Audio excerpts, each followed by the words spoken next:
The stage is big, lights are bright, seat is hot, and if you've got the balls to sit in it, I'm gonna be direct. You better come correct.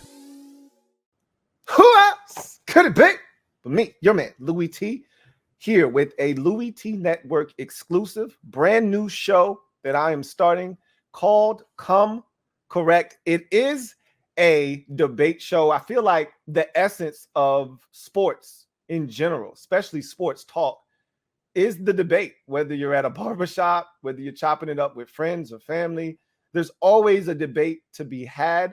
And I feel like that's something that's kind of missing on YouTube. When I first started YouTube, there was a lot of debates going on, not necessarily the most healthiest debates, but there were a lot of debates going on, and it was fun to watch. And so kind of want to bring back the essence of what I first was exposed to when I got on YouTube.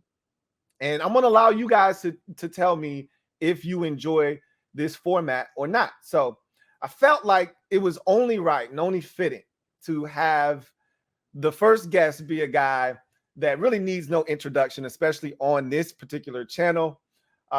You'll see him a little bit later on this week on a Super Friend stream. He is brash. He's in your face. He's confrontational. All the things that I like, which is perfect for this show.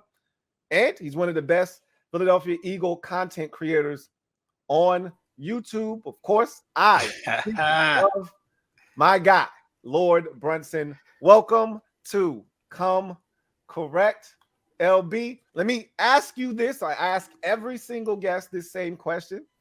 The seat is hot. The lights are bright. The stage is big. Okay. Are you ready, prepared to come correct? Because either you come correct or you don't come at all. Now, I'm going to ask you this. And look, feel free to be honest here, because I don't want to pressure you into something you don't want to do. Okay. You can say no right now. Do you want to sit in a hot seat? I want a little bit of respect for you. Listen, I don't know what you got cooked up, but I ain't scared. I ain't scared. I don't know what you got going on, but I ain't scared. I'm actually anxious to see. I'm anxious to see. Let's get it. All right. So I knew he would say that. That's why I asked him anyway. So I want to start off tonight. My guy, so the reason I started this inaugural episode with my guy, Lord Brunson, was because LB hit me up in my DMs and he was like, yo, when we going to talk about this Eagles offseason? I was like, it's been a damn good offseason for the Philadelphia Eagles. I cannot tell a lie. I've talked about this on my channel numerous times. They've had one of the best off seasons of any team in the NFL. Now, that being said, I've also talked about the limitations that this Eagles team will have in the upcoming season. But before we get to any of that, I want to start right there with the roster overall. So I've talked to so many Eagles fans, obviously being a Washington Commanders fan myself. Talked to so many Eagles fans. They're excited about the upcoming season. They're excited about the rosters and all the moves that have been made. Do you think the Philadelphia Eagles have the best roster in the NFC East? Yes, easily. Okay, so in saying that, I don't necessarily disagree with you there, right?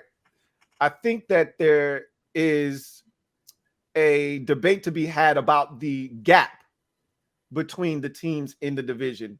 Do you think there is a wide margin between the Eagles and the next best roster in the NFC East?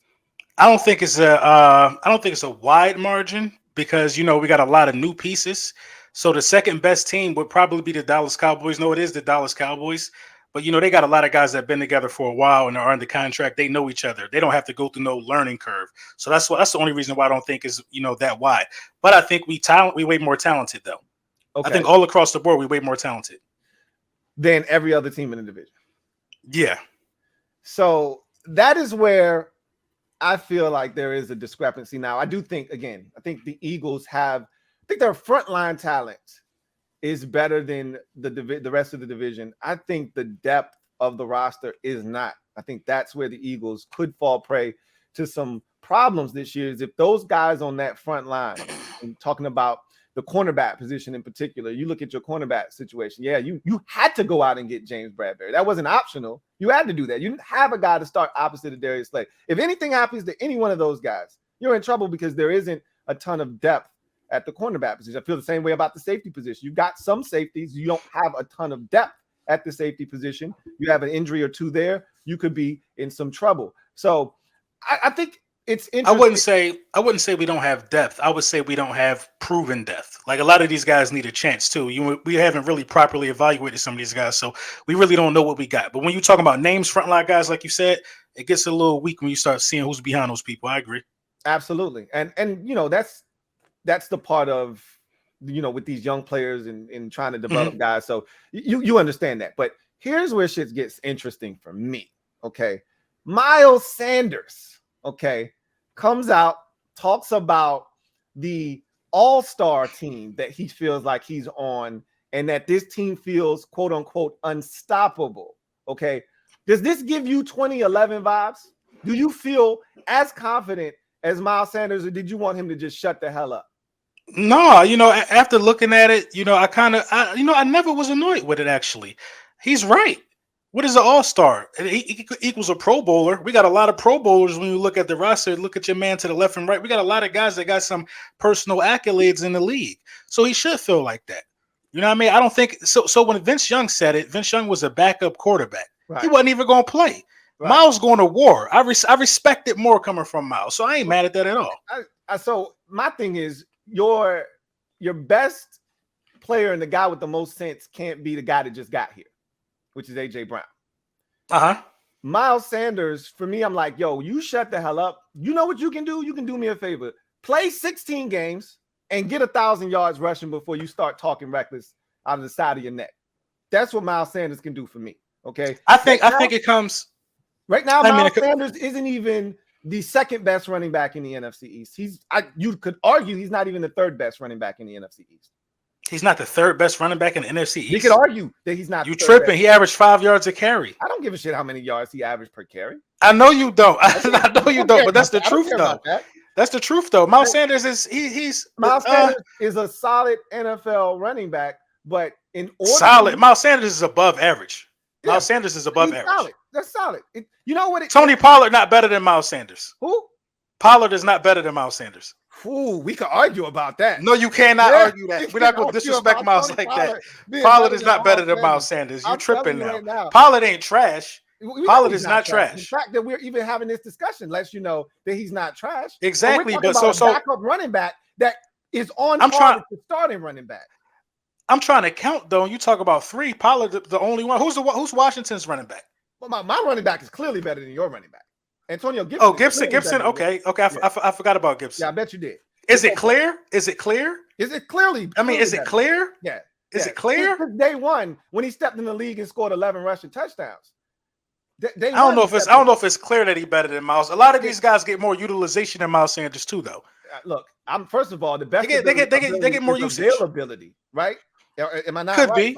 It could be. He had a fumble problem. He had a few hiccups, but he did have. If Miles Sanders is the fourth best running back in your division, that's a division with some strong running backs.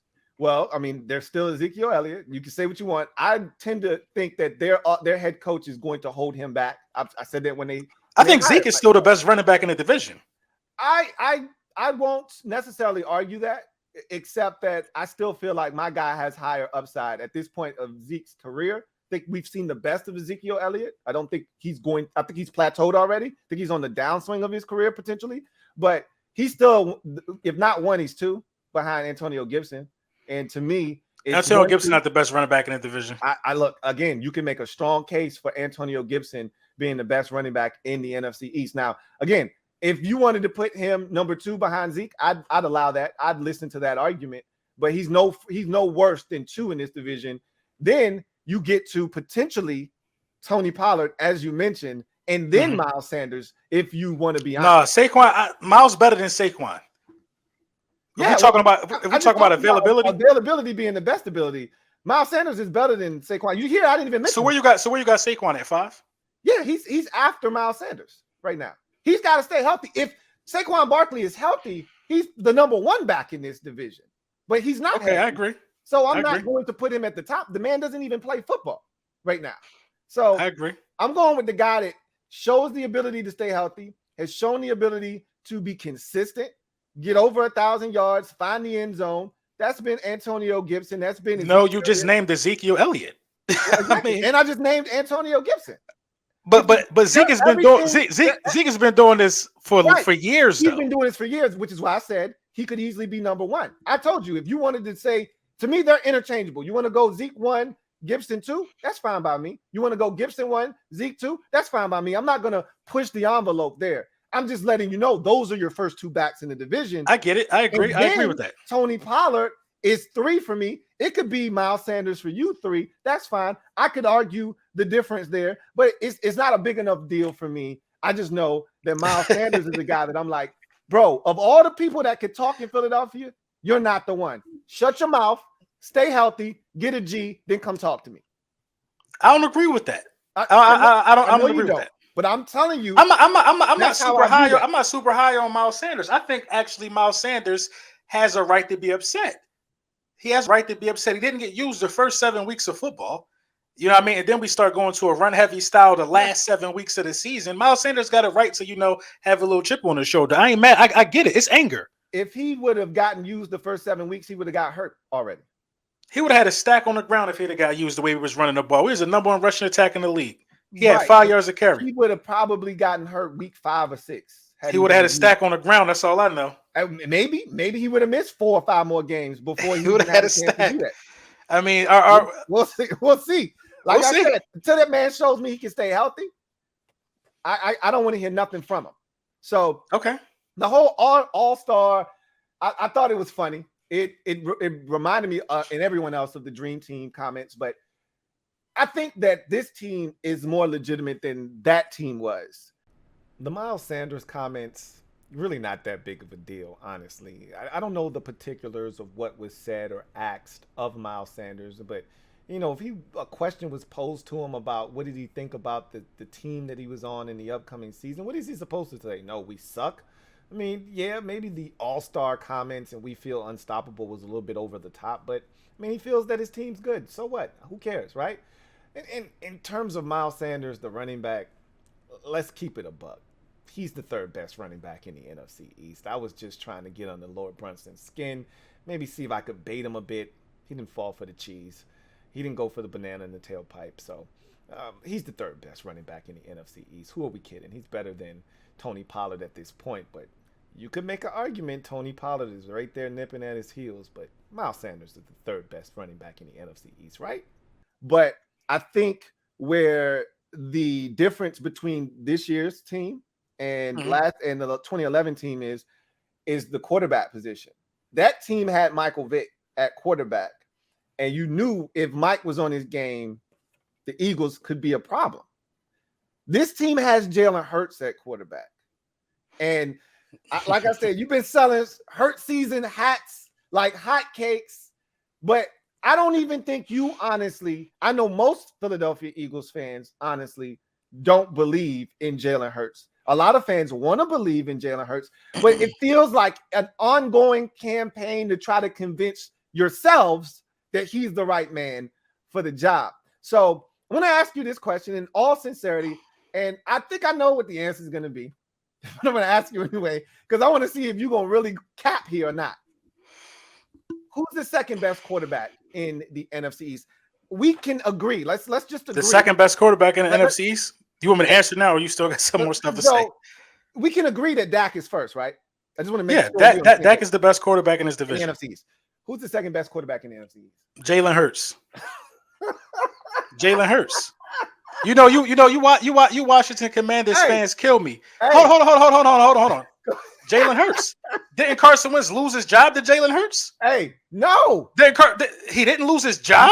No. What are you talking about in Philly? The Eagles quit on Carson Wentz. Oh my God. You are already psyching yourself out into believing in Carson Wentz. Listen. You can't tell me nothing about Carson Wentz. You cannot tell me nothing. Whatever hopes you got riding on the season on Carson Wentz, you can't tell me nothing about that, Louie. Listen to me. Okay. So Jalen Hurts, that's your final answer. Yeah, that's my You don't want final to phone answer. a friend. You don't want to phone a friend. I ain't got the phone. I ain't got the phone no front. Or what you gonna bring up? Passing statistics? No. I don't need to, because why would I need to do that? You already know the passing statistics. You already Of know course he's I a do. running back playing quarterback. I don't need to tell you that. Jalen Hurts is number 2. I don't need to tell you Jalen that Hurts he hasn't beaten a winning team since his first start in the NFL, and that was against Taysom Hill, not Drew Brees. I don't need to tell you that. Who cares? He's 23 years old. He's 23 years old. So where do you have him? Where do you have him? Where do you have him? Where do you have him? Do we use that excuse for any other quarterback? Where do you have him? Where do you have Jalen Hurts? How old is Joe Burrow? How old? It doesn't matter. They play 2 different games. They play 2 different games. Okay. They play 2 different games. Robert Griffin III when he came in the league. Cam Newton when he came in the league. Do we use that as an excuse for that? What are we talking about? What are we talking about? Games. Okay, so I'm giving you quarterbacks that are comparable to Jalen Hurts. What is your point? He's 23. My point is that the division's quarterbacks are so weak-minded and bad that Jalen Hurts is number 2. Okay, that's what it is. Okay, so is he better than Daniel Jones? I got a receipt here that I want to pull out. So we gonna, y'all got the clip, right? You got the clip. Play the clip, okay? And then I want you to comment on this clip, okay? This question's going to get us talking. This one's going to get us talking. We're going to start with Louie Tee. This is a good one. You guys are talking about quarterbacks. Rank the quarterbacks in the division from best to worst. We'll start with you, Louie Tee. Oh, that's an easy question, man. Carson Wentz is 1, Dak's 2, Dwayne Haskins is 3, and Daniel Jones is 4. L.B, go ahead. Carson Wentz is 1. Dak is 2 by the hair. I'm talking about the hair on his chin. What is this disrespect? What disrespect? Why are you disrespecting Dak Prescott this way? I don't understand. It's not disrespect. Why do you think, first of all, before we even get to the disrespect, why do you think Daniel Jones is this good? So on that clip, you just heard everybody on the round table. This was just a short 2.5 years ago. We 2 years ago. And we all asked who the best quarterback in the division was. This is prior to the 2020 season. Do you know who you said at the time prior to? I said it was Carson Wentz. And do you know what happened? Do you know what happened after that? He went 4-12 and got benched for Jalen Hurts. Okay, I hear your jokes out there. Louie Tee, what's up with that grainy hostage style video you had on the Bad Dog stream there on that rewind? Okay, so here's the skinny on that. So Bad Dog invited me on the big stream with Lord Brunson and Law, and it was our first time doing it together, and I couldn't say no. And the date was already set. I had already agreed to it. And then I ended up going to my parents' house that weekend. They didn't have Wi-Fi at the time. It was a mess, as you can see. The audio was terrible. As you can see, the footage, the video quality was absolutely horrid. But I got it done. I had it on this makeshift stand, and it was on a mobile device. It wasn't on a regular camera. It was horrible. It was an epic fail, but I got it done nonetheless. So that's the story behind the terrible footage. So get off of my back, all right? As far as LB's math is concerned, look, it's a little concerning. However, I'm going to chalk it up to the fact that he was in the hot seat. The hot seat does that to people. And maybe math isn't his strong suit. You'll see a couple of times during the video has a little bit of an issue with some math. It's okay. You know, not everybody is good at math, and most people don't enjoy doing math. But LB kept saying over and over that Carson Wentz went 4-12 for the Eagles in 2020. And he keeps telling me that I'm giving him lessons on his team. Well, clearly he doesn't remember that Carson Wentz didn't start all 16 games, but rather if he got beat out by Jalen Hurts, then clearly he didn't play all 16 games, so he couldn't have gone 4-12, but rather 3-9 is what Carson Wentz went in 2020. And also the Eagles didn't go 4-12. They went 4-11-1. Yeah, it was a forgettable season, but still, let's keep the facts. The facts. And yeah, Carson Wentz went 3-9. He didn't go 4-12. Who's keeping count anyway, right? I'm keeping count. Okay. Then he went to the Indianapolis Colts. Then he choked the last game of the season against Trevor Lawrence. Lost his job there. Lost his job there. And now about Ezekiel Elliott, did we not? Okay. And you just told me that Ezekiel Elliott had a body of work Did you not tell me that? He's been in the league a while. He's had a body of work. So Carson Wentz got a body of work? Yes. He got dumped by 2 teams. That's his Carson Wentz's latest body of work is playing for 2 different teams in the last 2 years. What body of work you talking about? You know the truth. You capping right now. What body of work you talk about? Hey, Lord. 27-7. 27-7. The man was on pace to be the MVP of the league. He's never done that again. Hold on. 2017? Oh my God. I'm not done. Hold on. I'm not done yet. Okay. Okay. Go ahead. 2018. He came back from the injury after seeing the backup quarterback take his team to the Super Bowl. That's a tough mental hurdle to overcome. I cannot believe this. And he takes the team right back to the playoffs. He gets injured again. Okay, so he doesn't get to play. Nicholas Foles goes on the road. They win a playoff game, or I think you actually beat the Atlanta Falcons in the wild card weekend. You should have beat the New Orleans Saints the following week, or it might have been Chicago Bears. I think it was the Bears you beat. Then you should have beat the Saints. Alshon Jeffrey dropped the football. That's nor here nor there. The following year, in 2019, with one of the worst group and collection of talented players at the skill positions I've ever seen a quarterback drag along. This man leads you to a divisional crown. You psyched yourself up to believe in this guy. Say that again. You psyched yourself up to believe this guy. I cannot believe this. I watched this man torture my team in a division. Y'all trash, though. Okay? Y'all trash. We were trash. Everybody does that to y'all. No, whoa. Everybody does that to y'all. 20-second time out there. Watch your mouth, okay? Because like I told you, y'all gonna get it this year because of your quarterback. The one that you said is the best in the division. Okay? I highly doubt it. So, just a short 2.5 years ago, you were on this man's cock talking about how he was the best. He was. Okay. He was. He was before he got benched twice. Say that again. What has changed in the short 2 years? What has changed in the short 2 years? You want to bring up 2017? First of all, that's highly offensive. First of all, don't just isolate. No. You brought up a lot. We're gonna run the whole timeline. Okay, go ahead.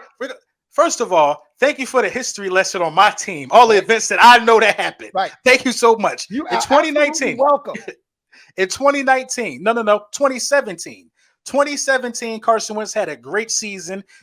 33 touchdowns, got hurt, almost did something. Another man came in and did his job. Yep. We still all believed in Carson Wentz in Philly at that time. 2018, he comes back. He's feeling tired. It's another man do his job again, win another playoff game. 2019, when he dragged that sorry roster to the finish line that you speak about, he did it all just to go to the playoffs and play a snap and a half. A snap and a half. The man called a snap and a half. I believe it was dirty. I believe it was dirty. I believe it was dirty, but Jalen Hurts don't sit out for no Josh McCown. That's the difference. Then he get benched for Jalen Hurts. Jalen Hurts win the game that Carson Wentz damn sure wouldn't have won against Taysom Hill with the way he was playing. That was one of the worst seasons I ever seen of a quarterback in Philadelphia Eagles history in 2019. Okay, one of the worst. Hold on. I'm not done. Can I stop? Can I stop? Jalen Hurts' season last year was better than that 4-12 season. I mean, how could it not be? Way better. Oh, okay. I thought you were talking about I'm capping. That one was crazy. Then the man goes to Indy. You said it was one of the worst seasons you've seen from an Eagles quarterback. Come on now. It was. Kevin Kolb play quarterback for the Philadelphia Eagles, and you're gonna sit here and tell me that was on the level of Kevin Kolb? Were you watching when we went 4-11? Carson Wentz looked like his brain shut off. Every single game. You need to rewatch it. You need to rewatch it. Then after he loses, let me finish telling you the story about Carson Wentz. I'm listening. Then after he get the concussion, lose his job to Jalen Hurts, the following. First of all, we draft Jalen Hurts. We knew it was a wrap for him. He was so soft. He couldn't even beat out Jalen Hurts. You know, he was just soft. Then he go to Indy, twist 2 ankles, miss the start of the season, and then stink up the joint. Completely stink up the entire building. Week 17 with all the chips on the table against Trevor Lawrence. And now he with y'all and he's somebody again? Negative. So we are going to break Carson Wentz's will. We're going to break his will. What you did was you skipped over an entire season because it was convenient. What season did I skip? You just skipped over his last season in Indianapolis. Okay, you just convenient. I just told you he just won. I just told you he just got cut. No. He got what do we got to talk about? He missed the playoffs and got cut. This is the thing for you Eagles fans, and it's not all of y'all. Okay, it's not all of y'all. I'm gonna read you a message I got from this guy on YouTube. Okay, and I got this. He's not the only one. I've heard this from multiple Eagles fans. This one is from Underdog Records. Okay, he says, if your team blocks for Carson Wentz, you're gonna start beating teams you're not used to seeing Washington beat. He's a special QB. Yes, special. He says, pissed Birds fan, love your channel. Well done. Okay, he's not the only guy that I've heard this from. Okay. A lot of y'all Eagles fans. You believe that? You believe that? I know I do because I watched the man play football. I When? watched Where? the Carson Wentz. He's better. Yes, he's better than version last year, and I'm telling you, he's the best He's the best quarterback you had since Kirk Cousins. He's the best quarterback you had since Kirk Cousins. Numerous times. I don't know. I mean, I'm glad you said it because it's logical and it's true. He's the best quarterback. That's not hard to do. What we've tried it out there. The fact that we've tried it out. What we've tried it out over the last 5 years, and we've been able to do what we've been able to do, right?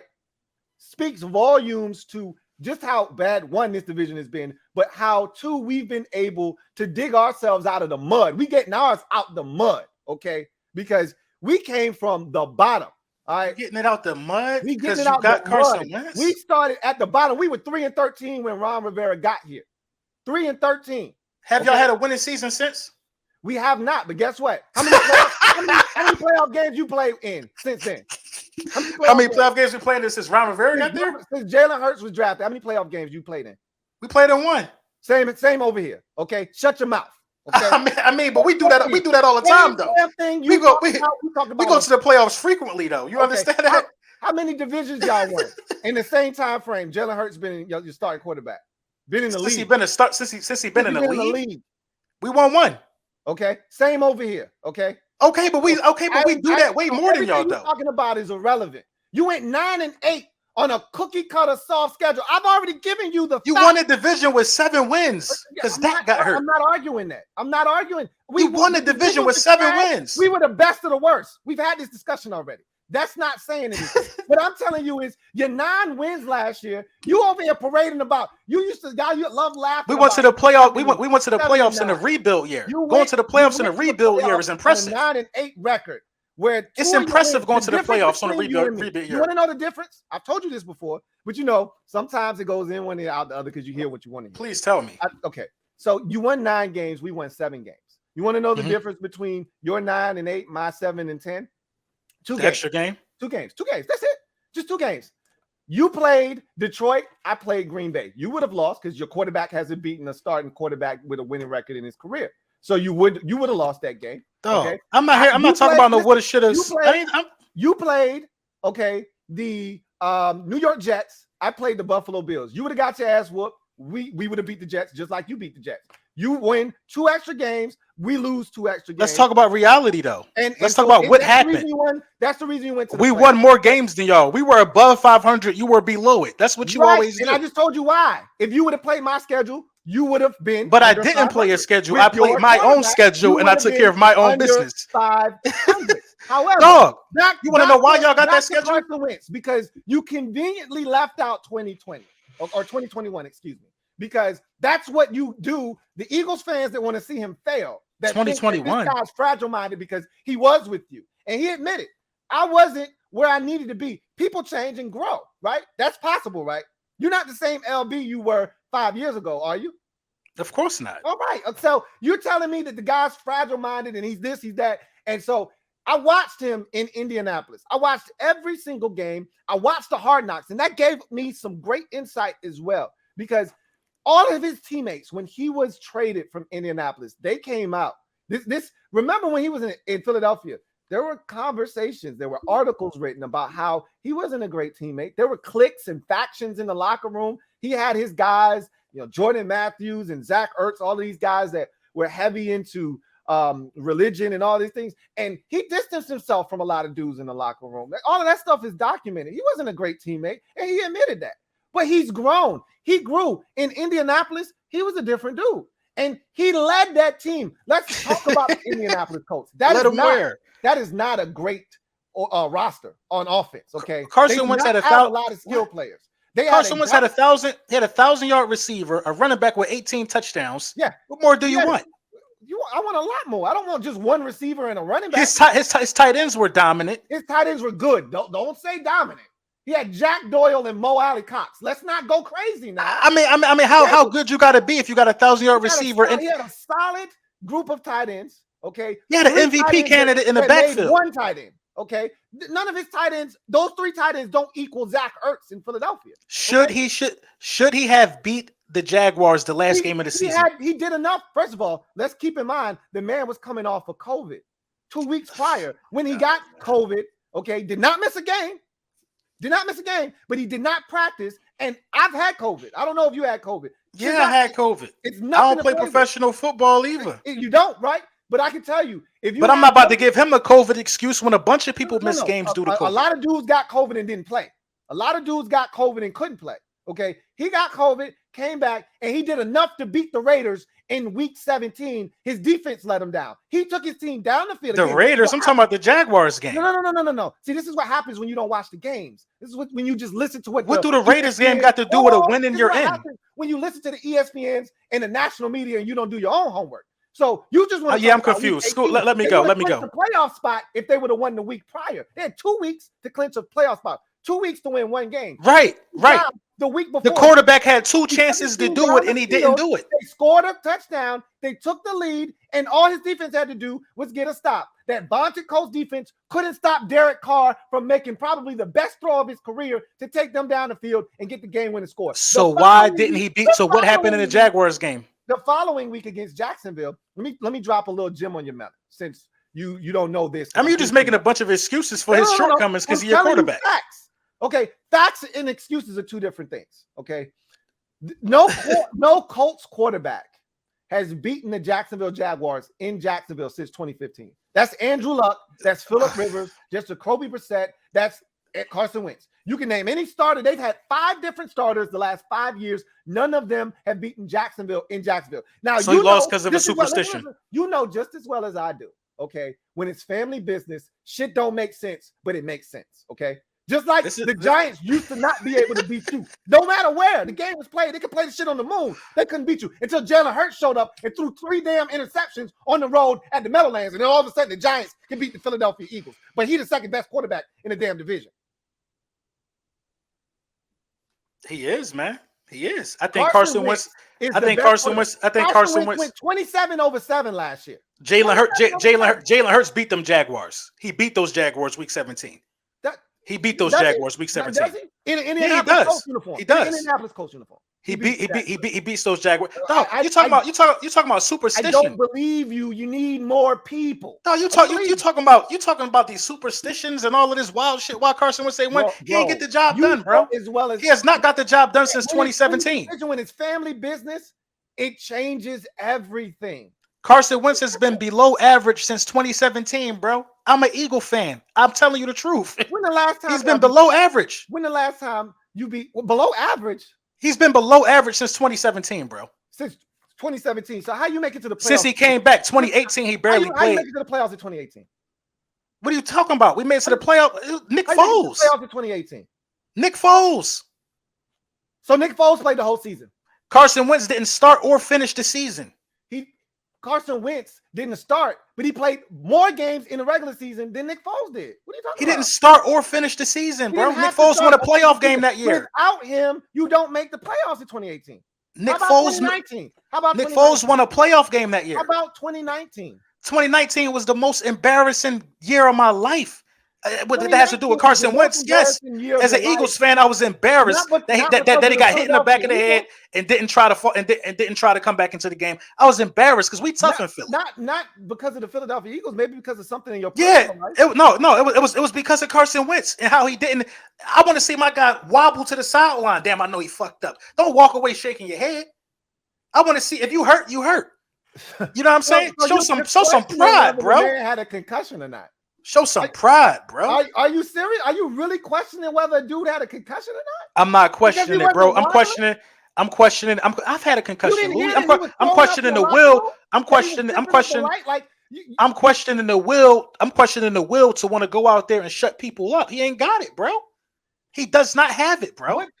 That if you want to question his mental fortitude, that's fine. That's what I'm physical- questioning, bro. This is a man that That's what tried I'm to play questioning. with a damaged back in 2018.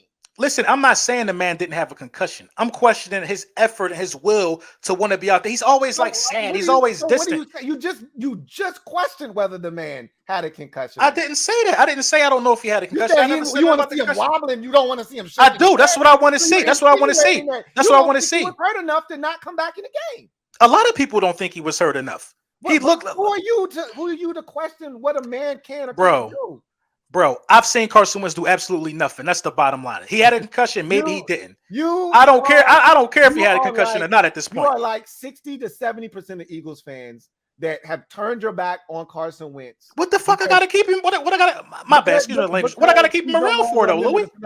And you don't want to look stupid because you moved on. You shouldn't be in the predicament that you're in. You know what predicament am I in? I have the best roster in the division. That's the predicament you're in. What are you talking about? Is not stupid. The reason he keeps pushing and kicking the damn can down the road with these first round picks is to set himself up in the event which he knows is coming. No, he's doing that. He's doing that. He's doing that because he's doing that. He's doing that because he's a great GM. No. He's doing it because he's a great GM. Don't throw the word great around. That is Howie Roseman is the best general manager in the National Football League. GMs around the league. Howie Roseman is the best general manager in football. The best general manager in football. What are you talking about? He just bounced back with a straight face and look me in my eyes and tell me Howie Roseman is the best general manager in football. Give me another GM. Give me another year before. Give me another GM. It's 10 times better. Give me another GM that could bounce back from the largest dead cap amount in NFL history to revamping the whole roster. Look, Brandon Beane is the best GM in football. No, he's not. He's not. Brandon Beane. I disagree. I can list 5 to 10 more dudes that are better at their jobs than Howie Roseman. Did any of them have a better draft and a better offseason than Howie Roseman? How many of them had a better draft and a better offseason than Howie Roseman? How many of them? You drafted how many? 4 players? Your draft was a better draft and a better offseason. But it doesn't give you a better draft. You get a better draft and a better offseason. Yeah, really good offseason. I'm not denying you. Combine the draft with the offseason. What other GM did that? Good offseason, but I've said this before, and I'm gonna say it to you. I'm gonna say it to your face because you need to hear this because you think Jalen Hurts is the second best quarterback in the league. And like I said, second best quarterback in the NFC East. Yes, he is. Lord Cab. Okay, I'm gonna start calling you Lord Cab. Lord Cab Brunson. That's what I'm gonna start calling you because you. Bro, but that's what I believe. That's what I believe. Why would I say Carson Wentz is and he lost his job to him? It don't make sense. It don't make sense to me. Carson Wentz can't hold the job. Carson can't hold a job. Wentz.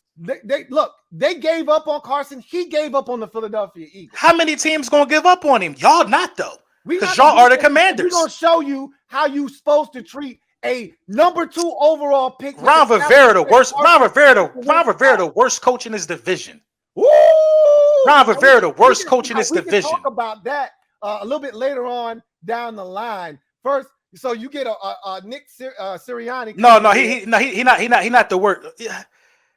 What you gonna say? Nick Sirianni fucking around be the best. The coaches in the division are horrible. You capping ass Brunson. The coaches in the division are horrible. But Ron Rivera got 3 winning seasons out of 11 years as being the head coach. How many times has he won Coach of the Year in the NFL? I don't know, but 3 winning seasons out of 11. I don't know because 3 winning seasons out of 11 is good. You like to regurgitate facts you heard somebody else say. How many times has Ron Rivera finished with a 7-win season? What are you talking about? I looked it up. Doesn't matter. The job of a coach in the NFL is to find a way to get their team to the playoffs. Whether it's 7 wins, when is that happening? I mean, 13 wins. Whatever you got to do to get your team to play bonus football, because once they clean the slate and they start it over again. That's all that matters. Ron Rivera had 3 winning seasons out of 11. 3 winning seasons out of 11 is terrible. In 2 years in Washington, he's won a division, and we've made it to the playoffs once, and we're going to make the playoffs again this upcoming season. Nick Sirianni. Y'all going to win a wild card? In the heat of a debate, sometimes inaccurate things get said.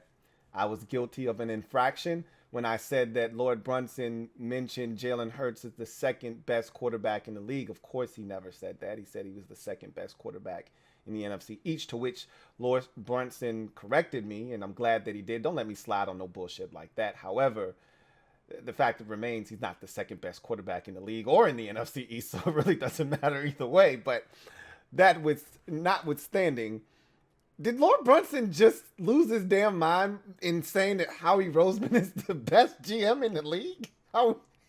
Is he kidding me? Like, seriously. Look, I know he's a homer and a damn good one. I mean, I don't know if there's a better homer out there than Lord Brunson, but come on. Howie Roseman, best GM in the league? Give me a break. All right?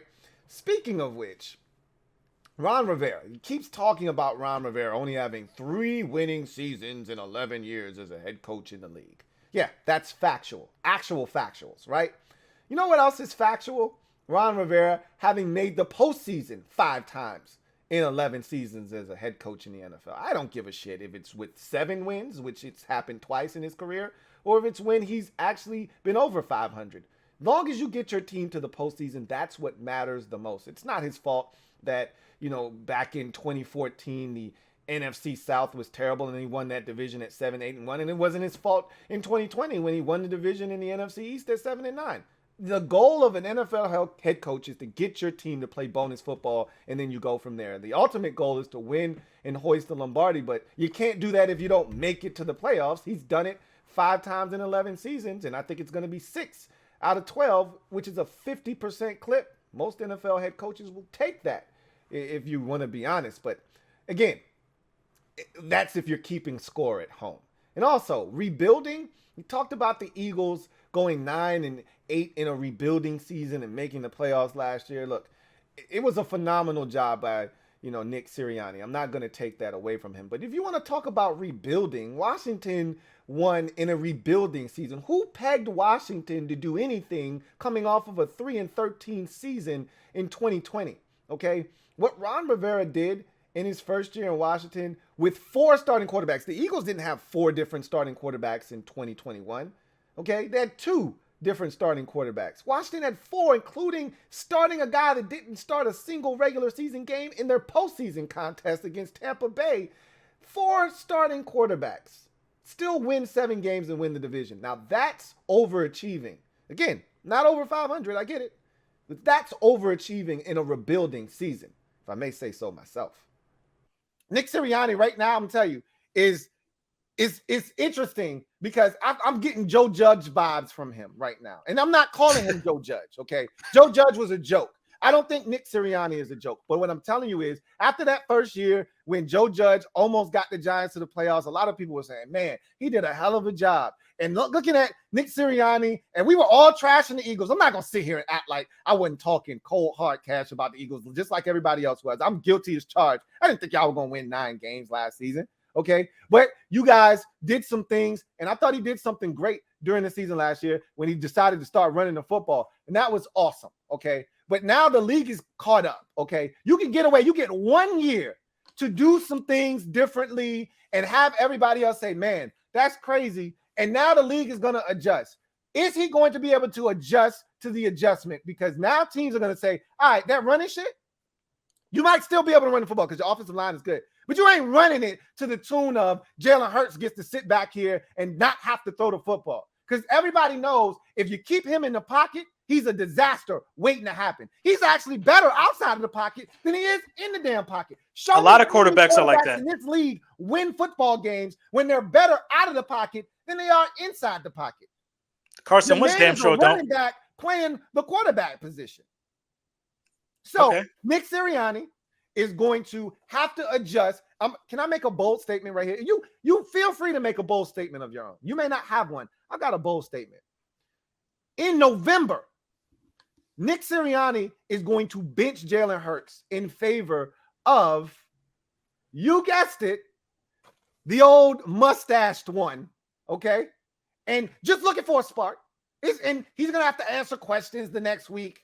Does Gardner Minshew give us a better chance to win? And they're going to go with Minshew. Minshew isn't better than Jalen Hurts, but that's not saying much, right? This is why you're screwed this year. This is why you don't. This is why your schedule is soft. You got an opportunity. Everybody in this division has a chance, right? Because except for the Giants. Everybody's got a chance because the division is set up for success because of the schedule that we play. We play the AFC South and the NFC North. If you can't take advantage of those two divisions, then you don't deserve to do anything. And so, plus our division. If you can't take care of the Giants, you looking at us like food. We damn sure got our napkins tucked in our shirt nice and neat, fork in one hand, knife in another hand. We damn sure looking at y'all like food, and we just want one from Dallas. I ain't even trying to be greedy. I just want one from the Cowboys. But I'm looking at you, and I'm like, hey, why we can't sweep these bastards? I already guaranteed a win in week 3. So in Philly, in the link. I said week 3. Y'all play in Washington. Come on, man. Week 10. See, you don't even know your own damn schedule. What you talking about? I mean, I know we play week 3. When Carson comes back home and does y'all, that's week 10, bro. Y'all gonna lose week 3. Y'all not gonna beat us. Y'all not gonna beat us. I'm guaranteeing it. Okay. Do you want to put something on it? Yeah, I do. I absolutely do. So here's the proposition I have for you, because I thought about this and I said, I know Brunson is a capping ass dude, so I know he's gonna want to put something on it.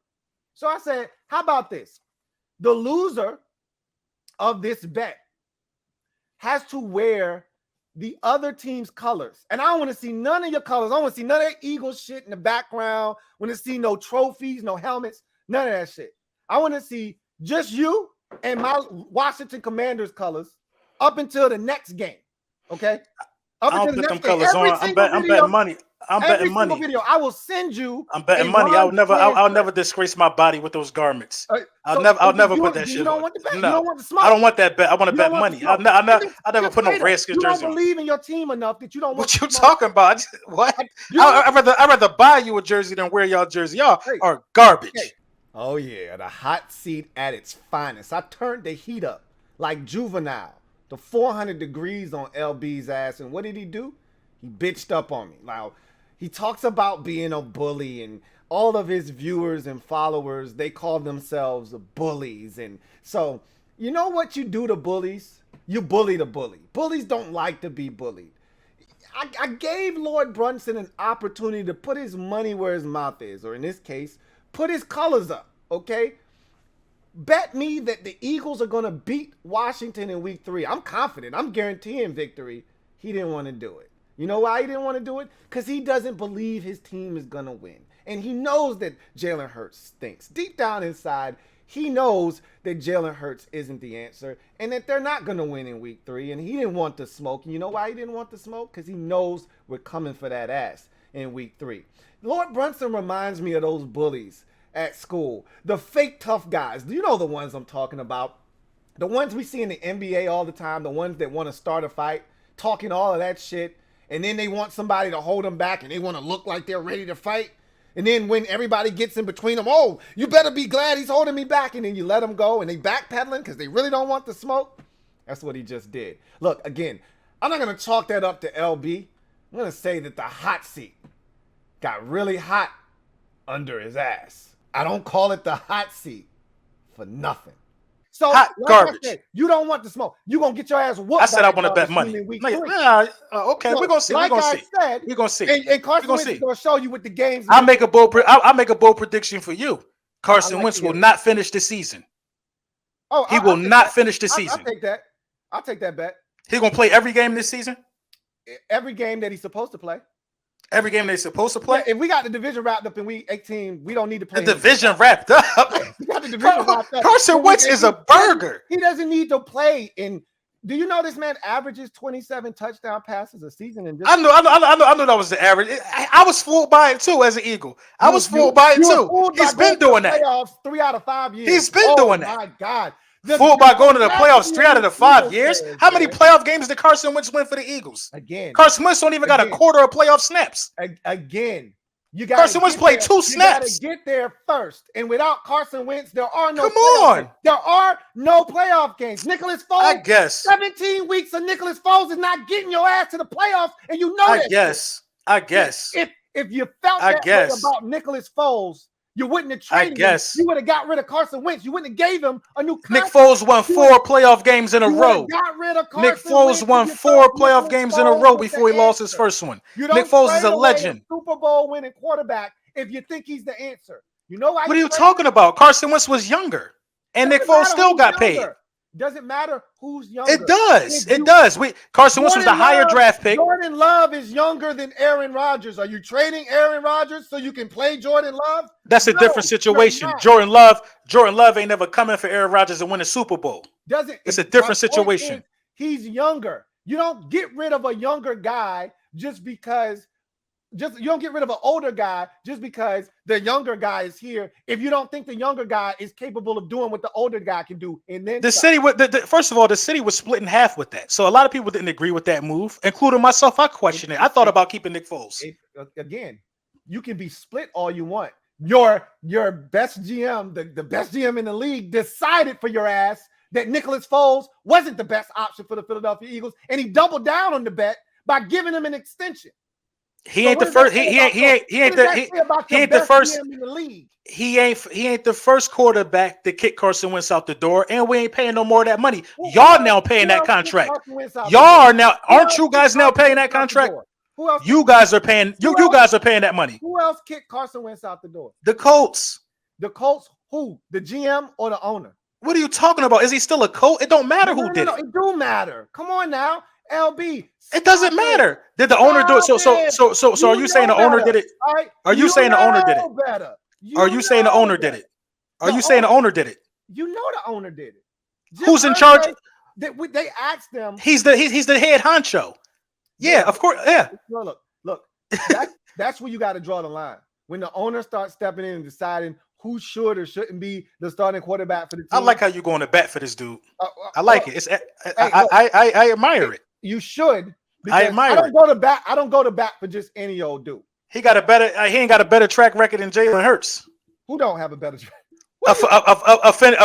Finishing seasons and rallying the team. I'm telling you, man, the heart ain't there for Carson Wentz. Did Jalen Hurts play all 17 games last year? No, he missed one game. When? How many games he missed? He missed the Jets game, I think. 1 or 2. He missed 2. He didn't play the last game of the season either because we already was in the playoffs. He didn't finish the season. What are you talking about? He played in the playoff game. He finished the season. He didn't finish the regular season. Oh, okay, here we go. Regular season. All right. No, okay. These guys are wild. These guys are wild. He didn't play all 16. He didn't play all 17. No, Carson Wentz didn't finish the season because he left with a concussion, and Josh McCown had to play. Right. So, Jalen Hurts finished the season, even though we got manhandled by the Bucks. He stood tall and finished. He finished the season against the Bucks in what fashion? What are you talking? He lost. He lost his first playoff debut against the defending championship team with the GOAT at quarterback. He lost.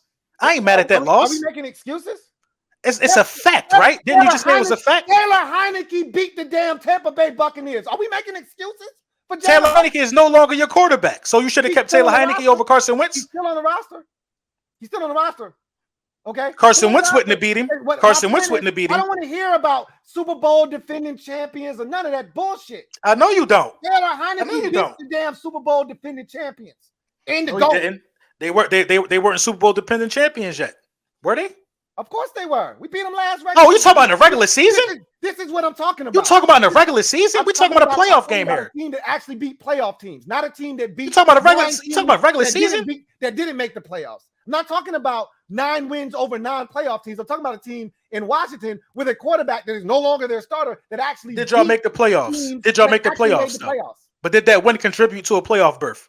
It did not. We didn't have enough. We didn't have enough juice, and we didn't have enough fortune. The football guys didn't smile on us with COVID and injuries. So all that tells me is that y'all really was a 6-win team because y'all stole that game. Y'all shouldn't have beat them guys. Oh, no, you don't. Y'all was a 6-win team. You don't steal in the NFL. Y'all damn sure stole that one. Y'all was a 6-win team. They should have blew y'all out. You go out and you take shit. That's what we did. We took a win from a playoff team. Unlike the Philadelphia. And still missed the playoffs. It don't matter. Still missed the playoffs. We do win a playoff game. After the we were in there. Where were you doing? Where was you doing? On the couch, what game? Next to me. What game was you streaming? What game was you streaming Wild Card Weekend? You and Dallas was sitting right next to me, right next to. What game were you streaming Wild Card Weekend? It wasn't your own team. What game were you streaming Wild Card Weekend? I didn't stream your game. I didn't have to. I already knew you lost. Listen, it ain't got to be my game. It ain't got to be my game. Who game did you stream? Who game did you stream? It was 28. It wasn't a Washington game. It wasn't a Washington game you streamed. Why would I stream your game? It's Jalen Hurts. I said it ain't a Washington game. A running back playing a quarterback. Was it a Washington game you streamed? Tell us why. No. Tell us why I wasn't watching the game. No. It wasn't a Washington game. I don't need to screen to watch the game. You know what fans always say? You know why I wasn't don't wanna watching go the to game? Y'all wasn't playoffs. playing. I don't want to go to the playoffs just to say I made it to the playoffs. That's all y'all do, though. Y'all made Y'all it ain't to the playoffs just to say y'all made it to the playoffs. You ain't been to an NFC Championship game in damn near 30 years. That's what are you fine. talking about? How That's dare you talk to me about playoffs? Super Bowl ring. One. We got 14 playoff You wins got since the year one 2000. Super Bowl ring. I don't want to And do 14 this. I don't playoff. want to do the Super Bowl. How many thing. playoff wins you got? I don't want to do the How Super many Bowl. playoff wins you got since the year 2000? I don't know. It's not a lot. It's Maybe a low number. one. I think Y'all I been got one. trashed my whole adult life. I got one. I think I got Y'all one. been trashed your whole adult life and my whole adult life. Hey, guess what? We got 3 Super Bowls. You got one. You've been trashed your whole adult life, though. It doesn't matter. You've been rooting for a loser. You know what matters? What matters is now. You're talking about the past. Did you see L.B try to pull that sleight of hand bullshit? The kind of shit you do when you don't want to deal with the present because you know it's not as bright. So you bring up the past. You see that shit he just tried to pull, talking about how many playoff games we played in the last 20 years and this, that, and the third. I don't give a shit about that. I'm talking about right now. I'm talking about what's coming down the pipeline in 2022. He's trying to avoid that because he knows the real, okay, the actual factuals are that his team isn't going to perform as well as he thinks they are. And he knows that there is disappointment waiting around the corner. There will be no more hurt season hat sales after 2022. And the thought of that hurts. I get it. You know what else hurts? Can I be honest? Can I keep it a buck with y'all? What do I have in my pocket? I think I got a buck. I got a buck right here. So I'm going to keep it a buck with y'all. What LB said hurt, man. It was a dagger. He did the kind of thing you do when you really want to get under somebody's skin and you know what to say to get under their skin. You went and you dug into the deepest depths of despair and pulled out the worst thing you could say to somebody to get the kind of reaction that he needed to get. The man said that as a Washington fan, we've been asked my entire adult life. He's not wrong. That shit hurt. What am I supposed to say? He's right. We've been absolutely garbage for the last 20 years. We've only won one playoff game. That shit hurt. Did you see the way he was laughing at me? It was like he was taking the knife that he stuck in my back and he twisted the dagger and he was just laughing at me. That shit hurts, man. I got feelings too, you know. All the more reason we gonna bust their ass this year for him talking cold hard cash like that to me. That shit hurt.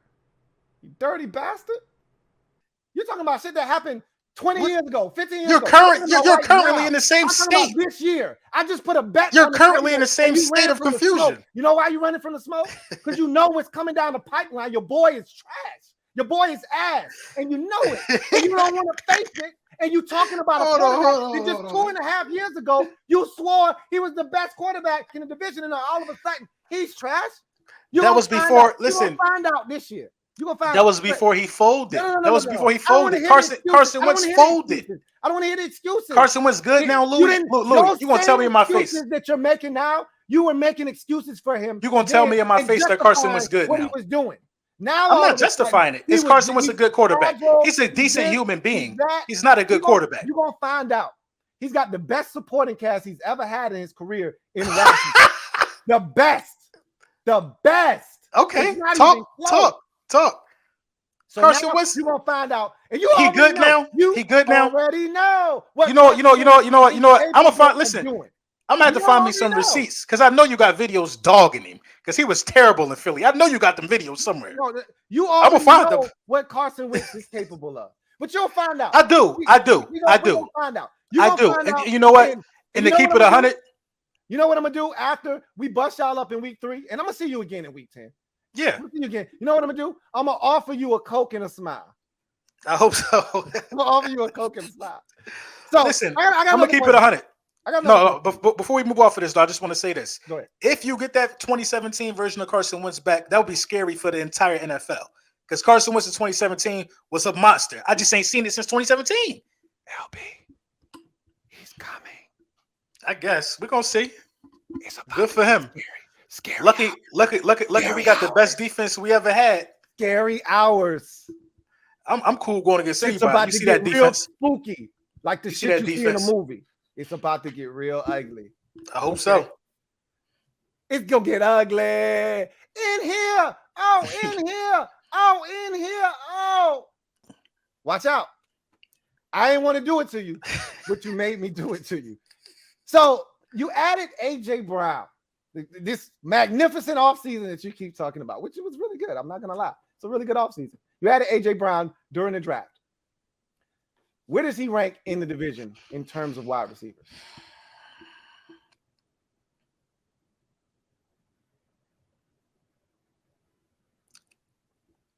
Wow. It's not a hard question, bro. I know. I'm thinking.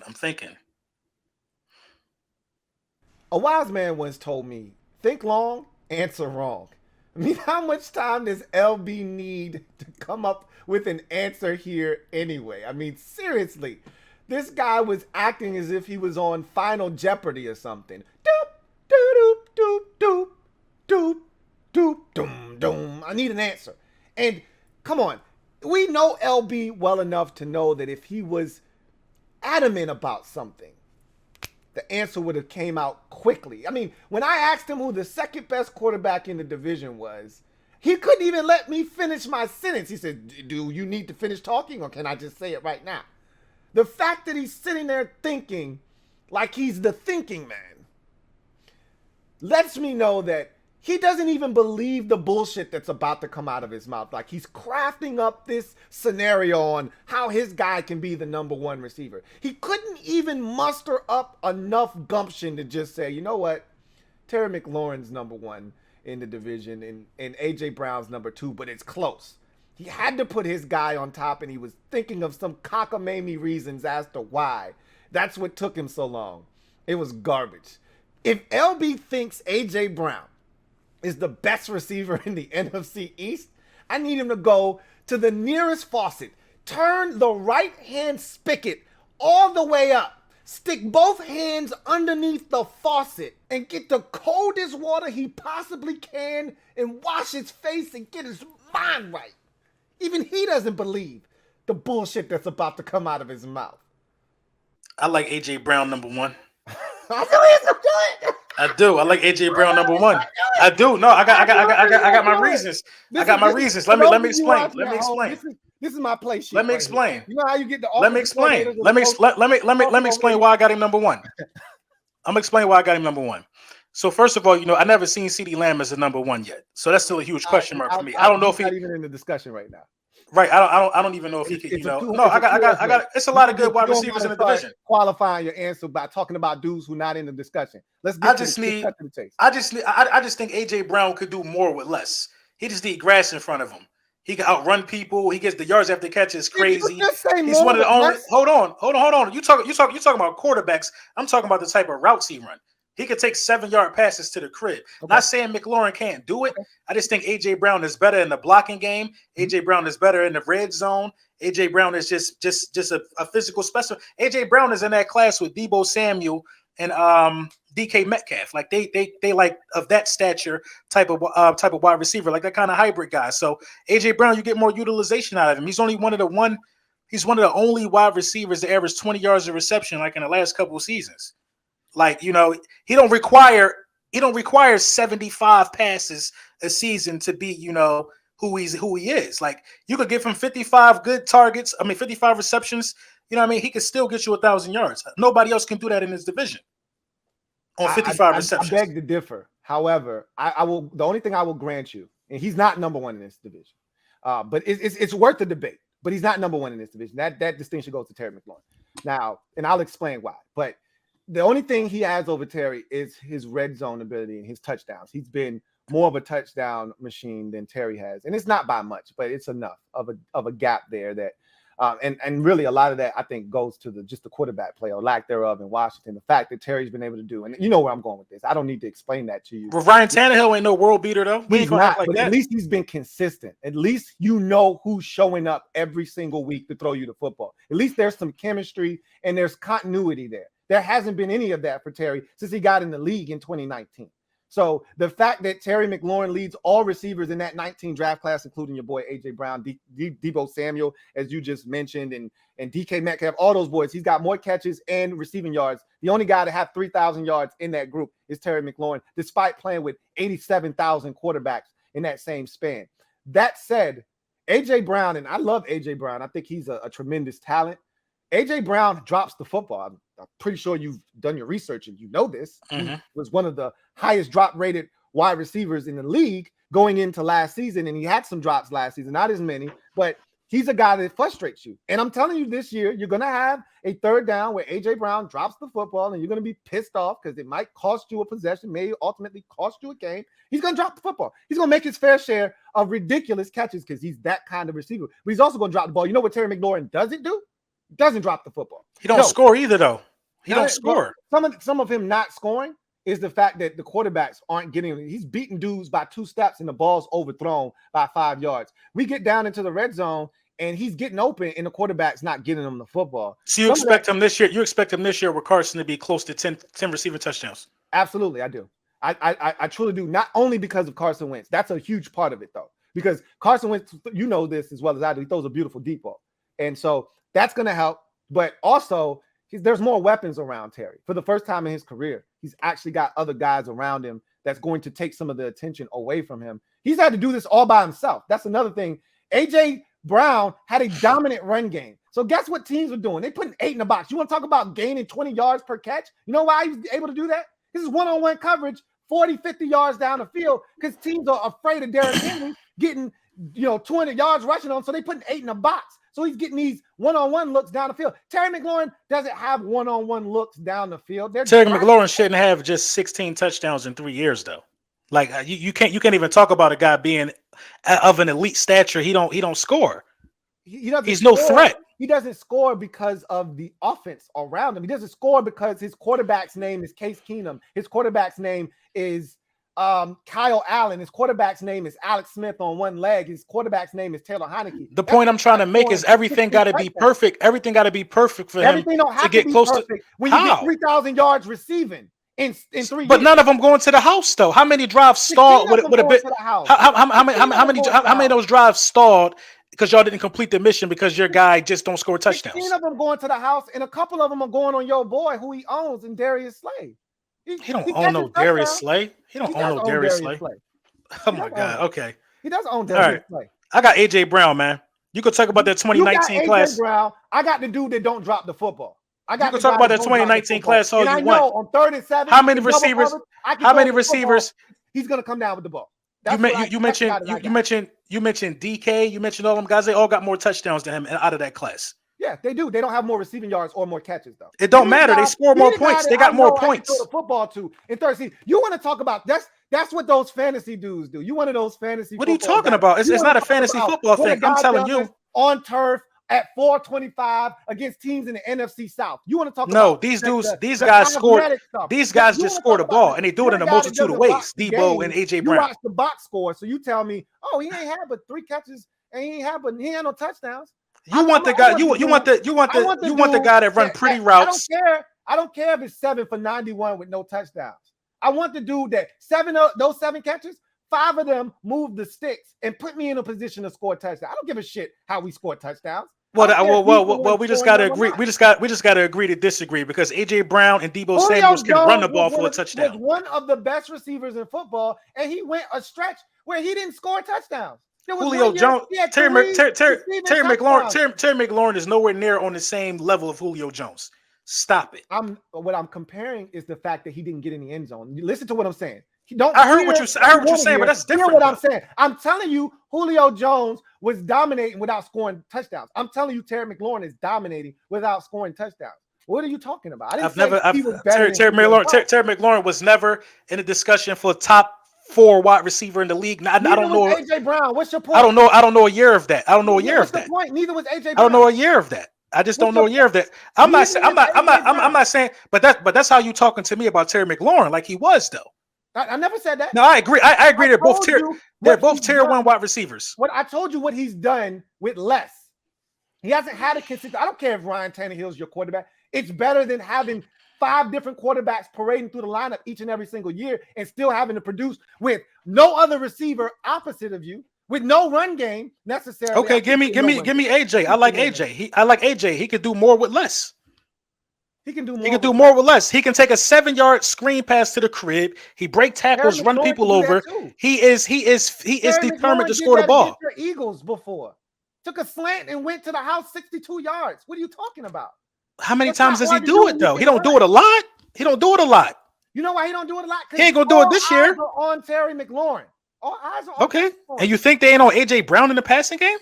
I don't. Because they on Derrick Henry. What part of that? I seen AJ Brown. This is a prime example. This is a prime example of doing more with less. AJ Brown had 5 receptions in the last playoff game he played in with Tennessee. He had 152 yards off 5 receptions. And did that lead to a victory, as you like to say? It didn't. No, it didn't lead to a victory. But he was somebody that they had to change their game to stop him or to slow him down. They picked that quarterback off 3 times. They weren't worried about AJ Brown. All right. They weren't worried about AJ Brown.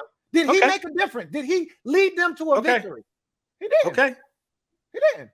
I mean, he won more playoff games being the number 1 wide receiver that Terry McLaurin did.